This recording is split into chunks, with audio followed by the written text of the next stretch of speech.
Chapter 8: The Impact of Information Technology on Productivity and Quality of Life. Part 2: The Internet of Things. The learning outcomes include: weigh the pros and cons of net neutrality, illustrate the growth of the Internet of Things, assess the feasibility of telework initiatives. When accessing the Internet and when your customers access your site, there are several current issues that you should consider. First is net neutrality. We will look at both sides of the issue, and then you'll be informed when participating in discussions about it. It makes a great topic for a party. You'll be the life of the party if you start talking about it. Next, we look at the Internet of Things, which is impacting the way we store data and the way we communicate with machines and other people. Let's dive right in on the issue of net neutrality. Net neutrality is the notion that all Internet data is treated equally. Whether it's Netflix or my 80-year-old mom checking Facebook and playing slots, everyone is able to get to whatever it is they need. Net neutrality centers on the belief that providers shouldn't have a say in what goes through their lines. Yeah, they created the cabling and made access possible, but now they don't get to play favorites. In particular, they shouldn't be allowed to slow down or charge companies more. Say that Comcast is introducing a new streaming service that competes with Netflix, Amazon, and Hulu. They could theoretically give faster speeds and access to their company and slow Netflix and Amazon and Hulu down. Thus, they would determine what sites and apps become popular instead of the consumer. Users, you and me for instance, should be allowed to go to every site that we want. It's our choice, not the internet service provider's choice, promoting freer competition and consumer choice. You can't block Google and not allow me to go and download pictures from there. What would I do if they blocked Google? That's something almost worth getting out and protesting about. The issue came up twice in recent years. In 2014, the FCC was planning to vote to determine if the policy of net neutrality would be continued. John Oliver, hosting a relatively new show on HBO, encouraged his viewers to flood the FCC site with pro-net neutrality comments, and he created a website for viewers to do just that, called gofccyourself.com, that redirected to the FCC website. It went viral, and the FCC was flooded with comments. The Obama administration decided shortly afterward to push for net neutrality, and as Obama said in 2014, quote, "There are no toll roads on the information superhighway," unquote. Sometimes you become an agent of change and you don't even know it. Who knows what will go viral in the end? The cable providers stand united against net neutrality. From their point of view, all internet data is not created equally. Netflix takes up significant amounts of bandwidth, which may slow down my 80-year-old mother who is trying to read Facebook or play her online slots. Shouldn't users of internet bandwidth pay more, just like trucks pay higher taxes because they contribute more to straining the infrastructure than my SUV? In addition, Verizon, AT&T, Sprint, and others point out that they built the infrastructure and lines that we're using for the internet. Then we're canceling our landline service with AT&T and using Google Talk or Skype or others to make phone calls. Consumers are using the very lines they created to break free of the landline. The FCC points out that even with the repeal of net neutrality, ISPs will have to publicly disclose any throttling that they do, and it will be evaluated to see if it's anti-competitive. Most ISPs and networks have indicated they will not charge differently, at least not yet. Ajit Pai, The FCC chairman appointed by President Trump has stated that repeal of net neutrality will allow the government to, quote, stop micromanaging the internet, end quote. Now it's your turn. What do you think? If you work for a cable and or internet service provider, can you see their point? Does that help you determine your opinion? Of course it does, because we all have biases. If we don't work for an ISP, we may not see that perspective and go completely the other way. It's an issue that is likely headed to the courts, and we will see what happens there.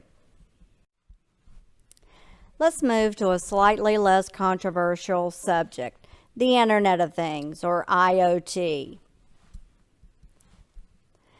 The IoT includes a network of physical objects embedded with sensors, processors, softwares, etc. These devices all talk to one another and are capable of exchanging data with the manufacturer, the operators, and other connected devices. It's machine-to-machine connections, people-to-people connections, and people-to-machine connections. Experts predict that by 2020, over 50 billion devices will be supported by the Internet of Everything, or as Cisco predicts, 37 billion new things will be connected by 2020. Imagine the number of connected devices you have with you right now. Is the number growing or declining? Mine is growing, I think. It's a refrigerator that lets you know you need some milk while you're at the grocery store.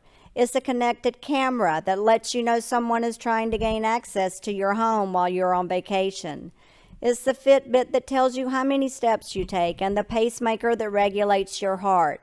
It's the automatic insulin pump that keeps your body at a steady state if you're diabetic. It's checking out at a store, scanning items as you go, and then walking out without checking out after you finish. It's scheduling an Uber after you go to a party. It's all of that and so much more. Everything is connected. Do you telework? Many companies are now offering this option as a perk for highly qualified employees. In its simplest form, telework or telecommuting means that you work at home at least part of the time. It offers advantages to the employee and the employer, reduces traffic, reduces absenteeism, and improves morale. Typically, productivity and effectiveness is increased as well. But it's not without its disadvantages either, and teleworking is not for everyone or for every job, although the digitally connected millennial generation is prepared and ready to join the Telework initiative. Let's look at some stats from Global Workplace Analytics.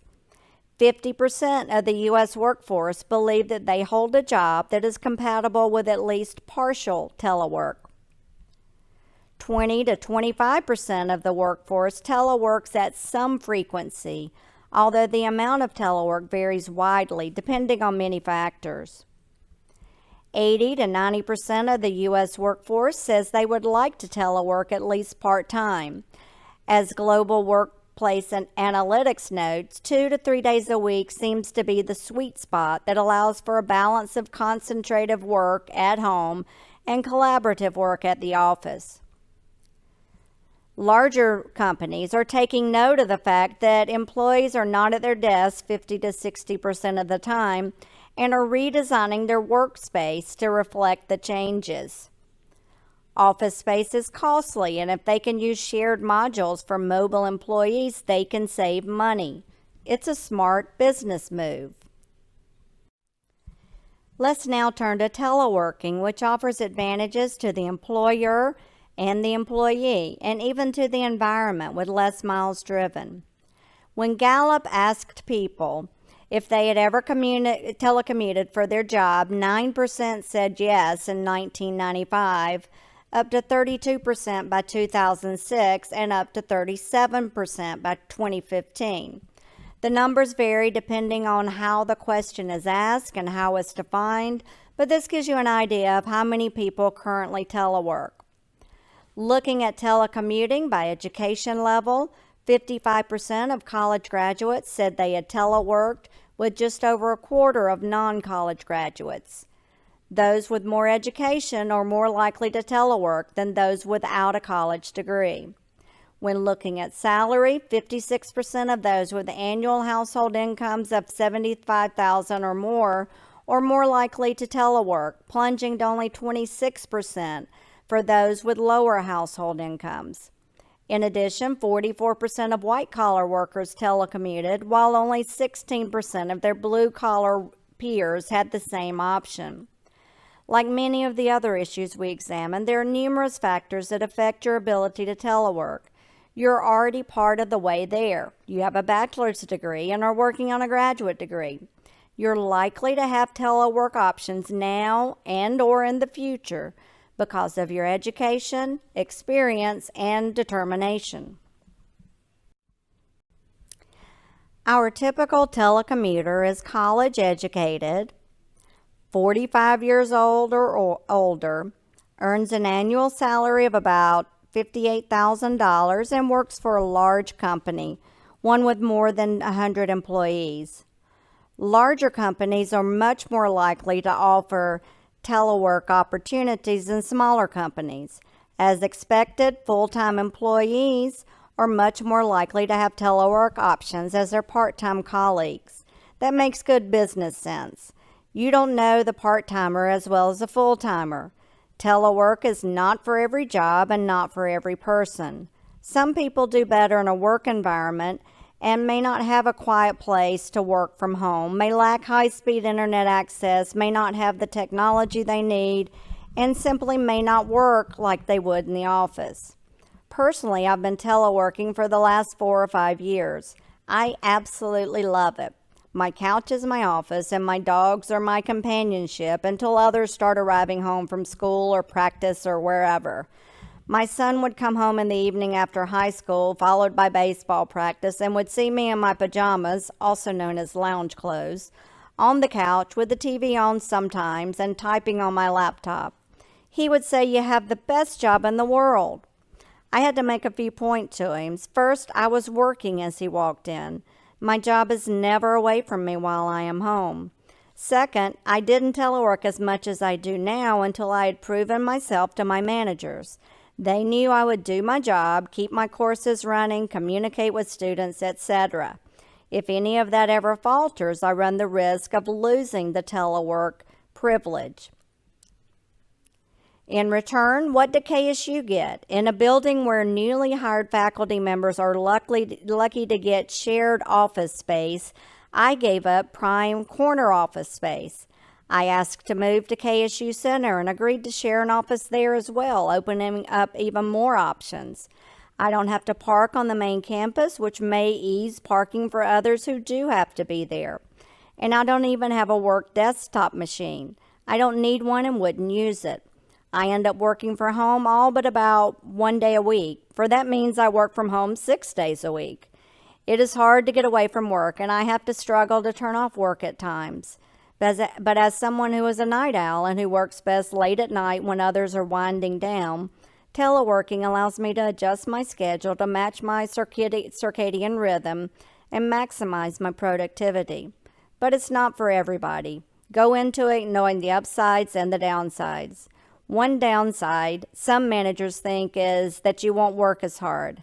Studies have shown, and I can anecdotally confirm, that teleworking employees work more than their in-person peers. If you're sick, you still work. If you have a doctor's appointment, or more likely in my case, a baseball game to attend, you adjust your schedule. Of course, then everyone around you thinks you're always available and flexible. Being flexible doesn't mean working less. It simply means that you work the same hours at convenient timing for you. I highly recommend it for those of you who have a job for which it works and who are inclined to work at home. You will be alone a lot, but I thrive on that type of environment. In summary, net neutrality is a complex issue with multiple constituencies to consider. Although we didn't find the one answer to whether net neutrality should be reinstated or not, we did look at both sides of the issue. Think through both sides before reaching your own conclusion and be open to arguments that are accurate, compelling, and true. The Internet of Things is going to dramatically increase future storage needs. Cloud computing, virtualization, and other methods of storing large quantities of data, e.g. big data, a term you've heard before, may be options for organizations who search for methods of storing all of this new and recurring data. Telework is an option that highly trained employees, particularly millennials, desire, and it has many advantages to companies who implement it. There are disadvantages as well, and it's not for every person or every occupation or every organization. If it's an option for your organization, use it. If not, talk to your manager about whether it's something that they would consider. Of course, you do have to decide if you want to telework first.